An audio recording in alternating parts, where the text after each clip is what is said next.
କଂସା ବାସନ ଶିଳ୍ପର ଉନ୍ନତି ନେଇ କାରିଗର ଆଲୋଚନା ଚକ୍ର।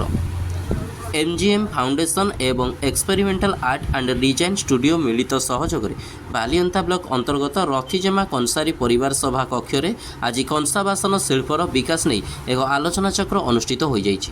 ଏଥିରେ ବରିଷ୍ଠ କାରିଗର ବୈଷ୍ଣବ ମହାରଣା ଅଧ୍ୟକ୍ଷତା କରିଥିଲେ। ପ୍ରତାପ ଶାସନ ସମିତି ସଭ୍ୟ ଗଙ୍ଗାଧର ମାହାରୀ, ପବିତ୍ର ମୋହନ ବେହେରା, ସରପଞ୍ଚ ରୀନାରାଣୀ ବେହେରା, ଗଜେନ୍ଦ୍ର ସାହୁ, ପୂର୍ବତନ ସରପଞ୍ଚ କପିଳ ମହାରଣା, ବିପିନ ବିହାରୀ ସାହୁ ଏବଂ ଯୁବନେତା ବିଜୟ ମୁଦୁଲି ପ୍ରମୁଖ ସମ୍ମାନିତ ଅତିଥି ଭାବେ ଯୋଗଦେଇ କଂସାରୀ ପରିବାରର ସୁବିଧା ଅସୁବିଧା ଉପରେ ବକ୍ତବ୍ୟ हमारा मकसद ये है कि आपको जो भी ना समझे आपकी बातों में से कुछ पहलू ये निकल के आता है कि एक तो है कि एक है इकोनॉमिक इशू, एक है सोशल इशू है और एक है इसको प्रोडक्शन का ଦେଇଥିଲେ।